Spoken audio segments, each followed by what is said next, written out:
இந்த வீடியோவில் நம்ம என்ன பார்க்க போறோம்னா, கன்னி ராசிக்காரர்களுக்கு தமிழ் புத்தாண்டு 2026 எத்தகைய ஒரு ஆண்டாக இருக்க போகிறதுன்னு துல்லியமாக பார்க்க போறோம்.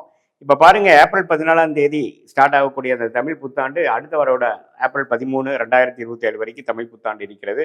அதுல கன்னி ராசிக்காரர்களுக்கு எத்தகைய ஒரு தாக்கங்கள் இருக்க போகுதுங்கிறது சயின்டிபிக் வேதிக் அஸ்ட்ராலஜி முறையில எதையும் மிகைப்படுத்தாமல் உள்ளது உள்ளவாறு அறிவியல் சார்ந்த கலையாக பரிகாரங்கள் அது மாதிரி மூட நம்பிக்கையில போகாமல் துல்லியமாக பார்க்க போறோம்.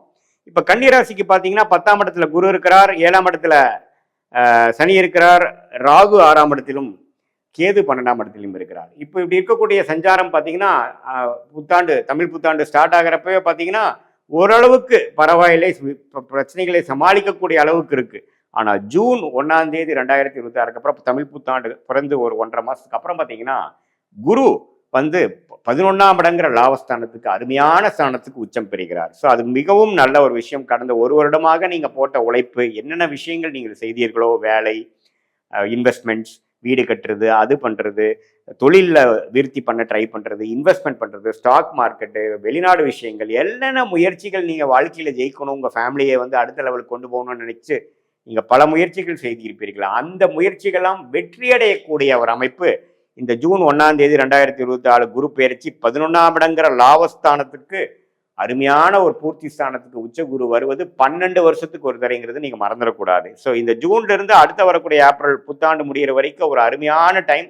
கன்னிராசிக்காரர்களுக்கு இதுவரை திருமணம் நடைபெறாமல் இருக்கக்கூடிய கன்னிராசி பெண்ணா இருந்தாலும் சரி, ஆணா இருந்தாலும் சரி, இந்த நேரத்தில் உங்களுக்கு அந்த தசாபுக்திகள் வறுமையானால் கண்டிப்பாக ஒரு அருமையான திருமணம் நடக்கும். அதே சமயத்தில் குழந்தை பேர் எதிர்பார்க்கிறவங்களுக்கு ஒரு ஃபேமிலி எக்ஸ்டென்ஷன், ஃபேமிலியில ஒரு நல்ல ஒரு விஷயங்கள் நடந்து ஒரு குழந்தை பேர் பெற்று குடும்பமே ஒரு சுபிக்ஷம் அடையக்கூடிய அமைப்பு. ஏன்னா 11ஆம் இடங்கிறது லாபஸ்தானம், பூர்த்தி ஸ்தானம், ஒரு விஷயம் நடந்து முடியக்கூடிய ஒரு அற்புதமான ஒரு ஸ்தானங்கிறது நீங்க தெரிஞ்சுக்கணும்.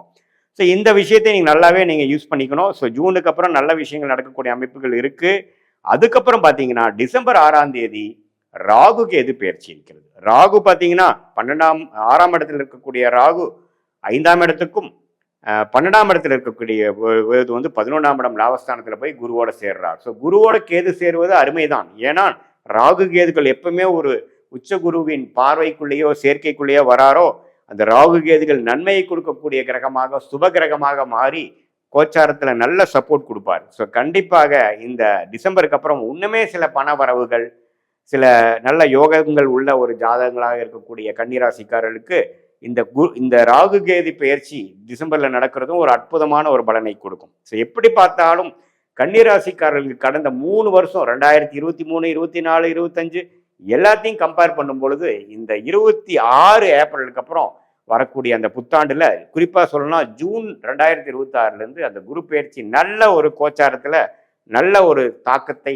நல்ல ஒரு சப்போர்ட்டை, இதுவரை செய்த எல்லா முயற்சிகளுக்கும் அப்பாடா ஏதோ ஒரு பாசிட்டிவான ரிசல்ட் வந்தது, ஏதோ ஒரு லாபம் எடுத்தேன், இவ்வளவு போட்ட இன்வெஸ்ட்மெண்ட்டுக்கு கொஞ்சம் லாபம் வந்தது, ஃபேமிலியிலையும் ஒரு சுப விஷயங்கள் நடந்தது, மனசுல ஒரு குதூகலமா இருக்கிறது, பணம் எக்ஸஸா இருக்கு, அந்த பணத்தை வைத்து நான் வந்து கடனை அடைக்க முடியுது, கடனை அடிப்பதனால கொஞ்சம் நிம்மதி பெருமூச்சு அடைய முடியுதுங்கிற மாதிரி ஒரு நல்ல விஷயங்கள் நடக்கக்கூடிய ஒரு அமைப்பு வந்து கன்னிராசிக்காரர்கள் கட்டாயம் பார்க்க போகிறார்கள். அதே சமயத்துல சனி 7ஆம் இடத்திலிருந்து ராசியை பார்க்கிறாருங்கிறது மறந்துடக்கூடாது. அது என்னன்னா நம்மளை எப்பவுமே செக்ல வச்சிருக்கோம், நம்மளை ஓட வச்சுட்டு இருக்கோம், நம்மளை வந்து அடுத்தடுத்த காரியங்கள் வந்து தொய்வு இல்லாமல் அடுத்தடுத்து நம்ம செய்யக்கூடிய அந்த உத்வேகமும் அந்த ப்ரெஷரையும் கொடுக்கக்கூடிய ஒரு பார்வையாக சனி இருக்கிறார். ஸோ நம்மளுடைய நண்பர்களாக இருக்கட்டும், பார்ட்னர்ஸாக இருக்கட்டும், ஸ்பவுஸாக இருக்கட்டும், கொஞ்சம் எல்லாத்தோடையும் கொஞ்சம் கேர்ஃபுல்லாக இருக்கணும்.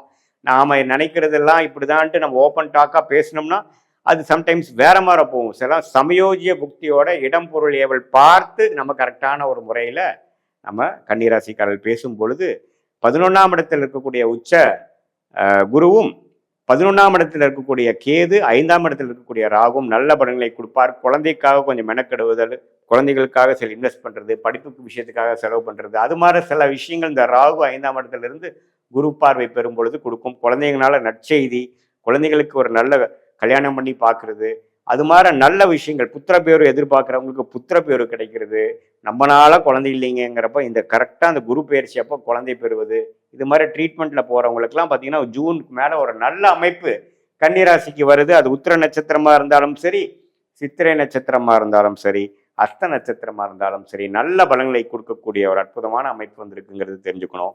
இது ஒரு பொதுவான பலனை தவிர உங்களுடைய ஜென்ம ஜாதகத்துல பிறந்த தேதி, பிறந்த நேரம், பிறந்த ஊர் வைத்து வரக்கூடிய அந்த திருக்கணித பஞ்சாங்கத்துல போடுற ஜாதகத்துல உங்களுடைய லக்னம் என்ன, லக்னாதிபதி எப்படி இருக்கிறார், அந்த கேத்த தசா புக்திகள் போய் கொண்டிருக்கிறதா, யோகமான தசைகள் போகும்பொழுது உண்மையே நாம் சொன்ன பலன் உண்மையே ரெட்டிப்பா நீங்க பார்க்க போறீங்கிறது அர்த்தமாக நீங்க எடுத்துக்கலாம். இதே ஒரு சுமாரான தசையா புக்திகள் போய் கொண்டிருக்கிறது என்றால் கொஞ்சம் குறைவான ஒரு பலன்கள் வருதுன்றதை நீங்க எடுத்துக்கணும்.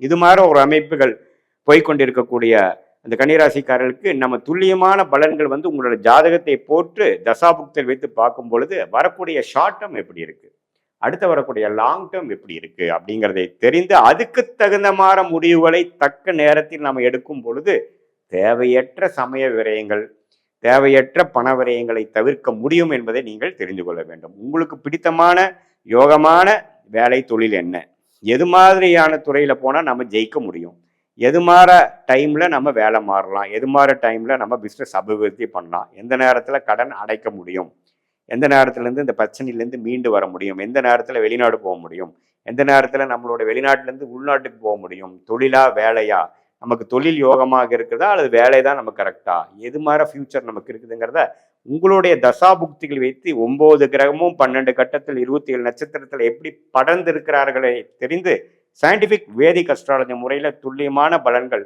நாம் எடுக்கும் பொழுது இப்போ நம்ம பார்த்த கோச்சார பலன் இருக்கு இல்லைங்களா, இது மாதிரி குரு, சனி, ராகு, கேது, இது மாதிரி ஆண்டு கிரகத்தின் தாக்கங்கள் எப்படி இருக்குங்கிறதையும் ஒருங்கிணைத்து தசநாதன் யாரு, அந்த தசநாதன் கோச்சாரத்தில் எப்படி இருக்கிறாங்கிறதெல்லாம் சேர்த்து வைத்து சயின்டிஃபிக் வேதிக் அஸ்ட்ராலஜி முறையில் நாம் பார்க்கும் பொழுது ஒன்றுமே ஒரு துல்லியமான பலன் எடுக்கலாம். அதனால பார்த்தீங்கன்னா எந்த விஷயம் நமக்கு வர இருக்கிறதோ, எது நமக்கு பிராப்தமாக தெரிகிறதோ அந்த விஷயத்தை மட்டும் செய்து தேவையற்ற எந்த விஷயம் நமக்கு பெரிய ஒரு பலன் கொடுக்காதோ, எந்த விஷயத்துல ஃபைனலாக நம்ம ரைட் ஆஃப் பண்ணணுமோ, எந்த துறையோ எந்த படிப்பு நமக்கு கை கொடுக்காதோ அந்த மாதிரி விஷயத்தை நாம ஓரளவுக்கு சைட்லைன் பண்ணி ஒரு கரெக்டான சாய்ஸை கரெக்டான டைம்ல நாம எடுக்கும் பொழுது கண்டிப்பாக பார்த்தீங்கன்னா முதலே சொன்ன மாதிரி எந்த ஒரு சமய விரயமோ, ஏன்னா ஒரு டைமும் நம்ம பேட் டெசிஷன் எடுக்கிறப்ப பார்த்தீங்கன்னா ஒரு மிஸ்டேக் பண்ணுறப்பவும் நமக்கு ஒரு ப்ரைஸ் பே பண்ணுறோம்.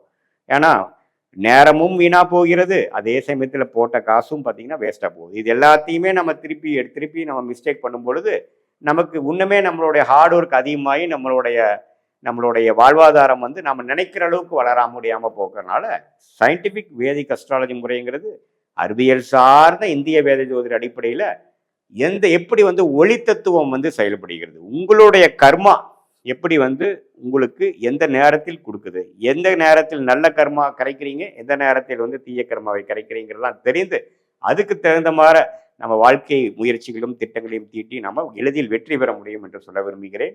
மீண்டும் மற்றொரு காணொலியில் சந்திப்போம். நன்றி, வணக்கம்.